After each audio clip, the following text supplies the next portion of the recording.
नहीं जानते थे कि स्थिति इतनी दयनीय है। अब जहाँ तक बच्ची का पढ़ाई का सवाल है वो तो मेरी जिम्मेदारी है कि जहाँ पढ़ना चाहें, जिस जगह पढ़ना चाहें, इसके पूरे पढ़ाई की जिम्मेदारी है।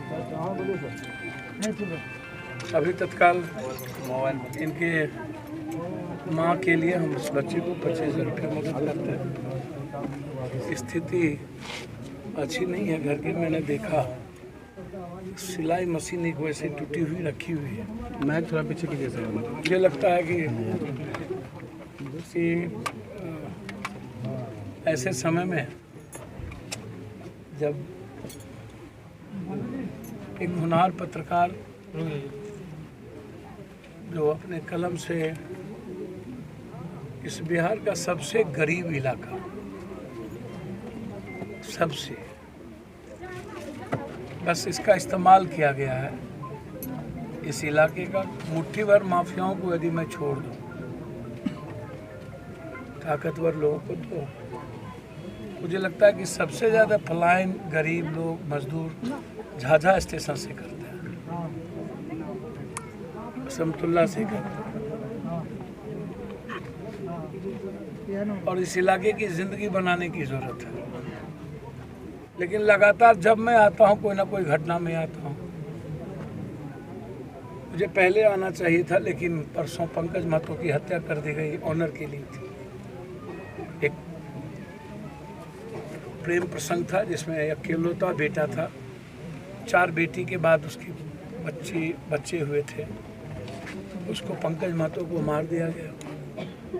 उसके पहले छपरा में 8 लोग मर गए थे शराब से, वहाँ हालात अच्छे नहीं थे। कल मुजफ्फरपुर में था। मैं देरी से आने में मैं माफ़ी चाहता हूँ, लेकिन मेरी ध्यान यही थी। मैंने सीएम से भी बातचीत इस इशू पे किया था, सीएम हाउस से, एसपी से, डीआईजी से लगातार मेरी बातचीत होती रही। सवाल उठता है कि अपराधी और माफियाओं को संरक्षण कौन देता है? ये जो जमीन माफिया है, बालू माफिया है, सब के सब मिली भगत। नेताओं का बगैर इनके नेक्सस के जिंदगी चलती क्यों नहीं? और जिस जात का अपराधी होता है समाज उसको प्रोटेक्ट कर देती है, उस जात का समाज उसको प्रोटेक्ट कर देती है। हम तो मिटाना चाहते हैं। अब ये लोग मैं तुम में लगे हुए हैं, गाली गलौज में, जंगल राज, गुंडा राज। मुझे समझ में नहीं आता। हम डेली लगातार 15 सालों से, 16 सालों से लगातार हर दिन 20 मर्डर में मैं जाता हूँ। पटना बीजेपी के 6 एमएलए हैं। डिप्टी सीएम का बेटा भाई बेतिया में नंगा नाच किया। नारायण साहब मंत्री का बेटा गोली चलाया। स्पीकर कहता है कि हम बालू माफिया थाने को प्रभावित करती है। तो सरकार तो तुम्हारी ही थी। और लगातार जो बालू का टेंडर है और बालू का जो नेक्सस है, ये तो बीजेपी और विपक्ष सब लोग मिल करके खेल खेलते हैं। सबसे ज़्यादा बीजेपी में बालू माफिया लोग बैठे हुए। जीवन हो चाहे जो भी हो, जमीन का जो नज़र है इस इलाके में गिद्ध दृष्टि माफियाओं की। पटना में कल मैं बच्ची का जो गोली मार दिया, कल वहाँ 25,000 रुपया मैं मदद कर करके, उसकी तो इलाज नहीं हो रही थी। ये जिम्मेदारी सरकार की थी। पप्पू यादव की हर जगह जिंदगी देने की जिम्मेदारी नहीं है।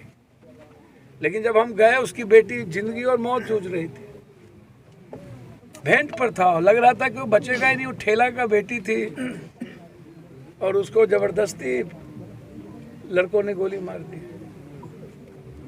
इसके पहले वैशाली में जहाँ नित्यानंद राय जी हैं, ये लोग जंगल राज, अफंगला राज, 2 दिनों में गुंडा राज। हमको तो कुछ समझ में नहीं आता है भैया। आप हम लोग मिल करके अपराध और माफियाओं को संकल्प लेना कि हम एक भी अपराधियों को संरक्षण नहीं देंगे, हम भी एक भी माफियाओं की गाड़ी पर नहीं चढ़ेंगे या गाड़ी नहीं लेंगे। जो लंबी लंबी बात करते रहते हैं, कभी सुशील मोदी जी को, कि सुधाकर सिंह चावल चोर हैं, फलना है। तो जब चावल चोरी हुई थी तब तो वो बीजेपी में थे, और यही सुशील मोदी उनसे जेल में भेंट करने गए थे। आनंद मोहन जी उस वक्त बीजेपी में 22 टिकट दिया था अटल जी अडवाणी ने, एक दिन में गुंडा राज हो गया। लवली आनंद आप ही के पार्टी से चुनाव लड़े, बीजेपी और जदयू से। हमको तो समझ में नहीं आता है कि आप अपराधियों के खिलाफ बात क्यों नहीं कर रहे, आप गरीबी पर, बेरोजगारी पर, महंगाई पर बात क्यों नहीं कर रहे।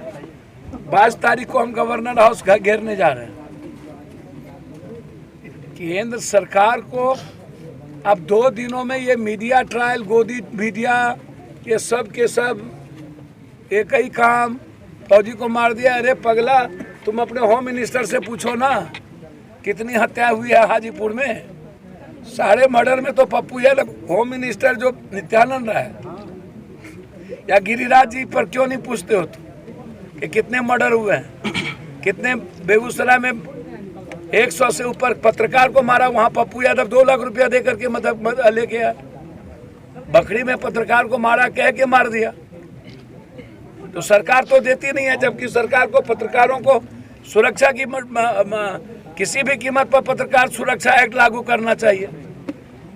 और जब पत्रकार की हत्या होती है तो उसके परिवार को नौकरी और 20 लाख रुपया तत्कालिक देना चाहिए सरकार को किसी भी कीमत पर।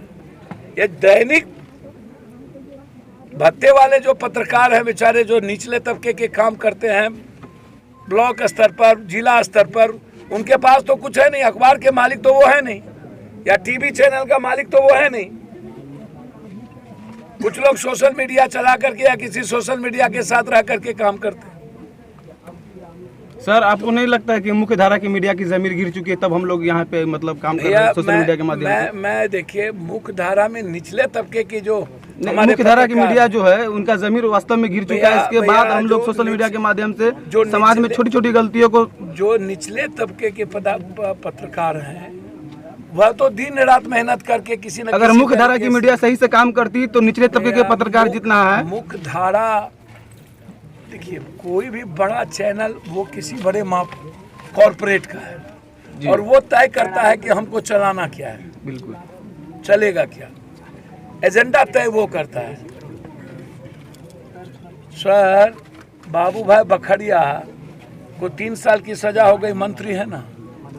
राजदास सचदाना अभी 1 साल की सजा हो गई, बीजेपी में मंत्री है ना। ठीक है, हम किसी चीजों को प्रोटेक्ट नहीं करते हैं, गलत है।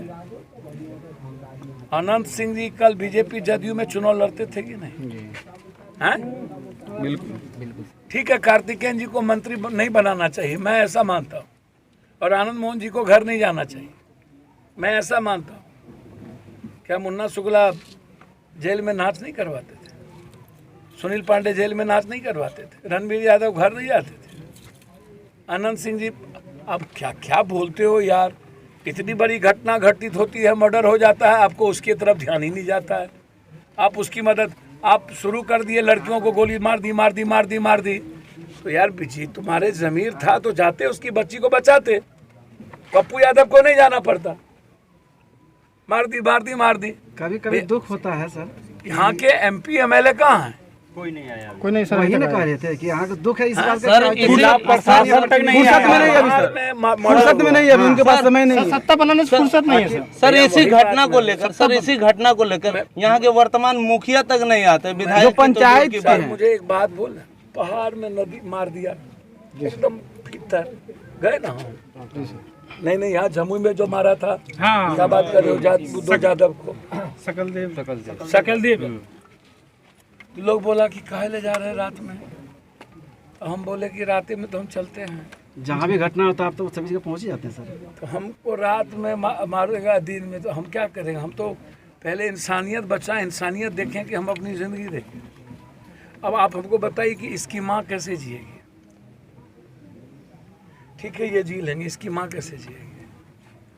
इसके बच्चों की परवरिश कैसे होगी? घर तो मुझे तो आते ही आश्चर्य लगा, इतना कमज़ोर परिवार से है, मिडिल क्लास से भी लोअर मिडिल क्लास। क्षेत्र के विधायक तक नहीं आए अभी तक यहाँ पे सर। तो मैं सिर्फ इतना कह सकता हूँ कि मैं SP इस घटना को लेकर के अभी कागज ले जा रहा हूँ एसपीडी ट्रायल इस घटना की कराने का मैं प्रयास करूंगा।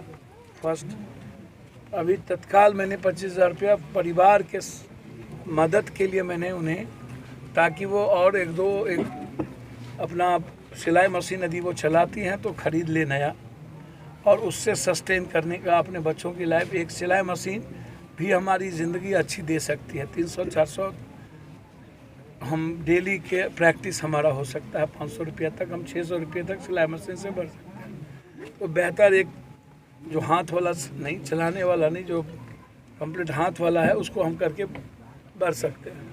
और दूसरी चीज़, जब ये बच्ची पढ़ना चाहेगी, वो बच्चे बेटे हैं, तो मैं दोनों बच्चों की पढ़ाई,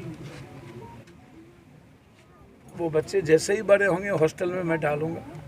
और ये बच्ची जहाँ भी मैं इनके चाचा को नंबर दे के जाता हूँ बच्ची को, ये जो फाइनल घर इनको कर देगा, इनको मैं बिहार के सबसे टॉपर स्कूल जो होगा, मैं जहाँ से IAS IPS की पढ़ाई के निकलता है, तो मैं वहाँ पर इस बच्ची के हॉस्टल में 12 तक कंप्लीट फ्री एजुकेशन, आगे वहाँ से ये जहाँ बढ़ना चाहेंगे वहाँ पर हम इनकी पढ़ाई की व्यवस्था करेंगे। लेकिन मैं आप सबसे एक आग्रह करूँगा कि हम लोग को डेमोक्रेसी के लिए, फ्रीडम के लिए लड़ना चाहिए। हम लोग को सेव ह्यूमैनिटी, सेव जमुई, आम आदमी की ज़िंदगी, उसके रोज़गार। 22 तारीख को हम आप सबसे भी आग्रह करेंगे कि जो हम महंगाई को लेकर के GST जो डाला, बेरोज़गारी और अग्निवीर जैसी चीज़ें जो हम लोग को समाप्त करने की तैयारी की, कोई बात नहीं, उन मुद्दों को लेकर के, और अपराध और पत्रकार पर लगातार हमले, इस मुद्दों को लेकर के हम लोग 11 बजे गवर्नर हाउस मार्च करेंगे और लगातार लड़ाई हमारी जारी रहेगी। इन पर मेरी निगाहें उसी दिन से, जिस दिन से घटना घटी, मेरे जिला अध्यक्ष या और भी सारे लोग यहाँ से फ़ोन करते रहे और सोशल मीडिया पर भी लिखते रहे, पप्पू यादव जी आप कब आएंगे। तो लगातार, चूँकि बिहार में अब कल सिवान जा रहा हूँ जहाँ 3 लोग मर, 7 लोग में 3 लोग मर गए। तो मैं आपसे सिर्फ इतना कहना चाहूँगा कि ये मेरे परिवार की तरह है, और मैं जितनी जिम्मेदारी अपनी बेटी की ले सकता हूँ, उससे कम इन बेटी के लिए नहीं लूँगा। न्याय, आप बेफिक्र रहें, आपकी सुरक्षा का डिमांड मेरी मैं उठाऊँगा। आपके मुआवजा के साथ साथ आपके भविष्य में आपके परिवार को या तो रोज़गार के लिए 20 लाख रुपया या तो नौकरी की व्यवस्था हो। सरकार, इस प्रेस ऑफ इंडिया से भी मैं बात करूंगा और सरकार पर भी दबाव डालूंगा। मैं सिर्फ इतना कह सकता हूं कि अपराध और अपराधी कोई हो, किसी जात धर्म मजहब का हो, और मरने वाले भी किसी जात धर्म का हो, हम किसी भी कारण से हत्या को हम तवज्जो नहीं दे सकते हैं, स्वीकार नहीं कर सकते हैं। समाज के पीस को खराब नहीं होने देंगे, और हमसे जितनी बन पड़ेगी इस परिवार के लिए और हत्यारे के खिलाफ लड़ेंगे। कब तक पत्रकार परिवार वालों का आरोप है कि जो मुख्य आरोपी है वो प्रशासन के संरक्षण में कहीं कहीं घूम रहे हैं।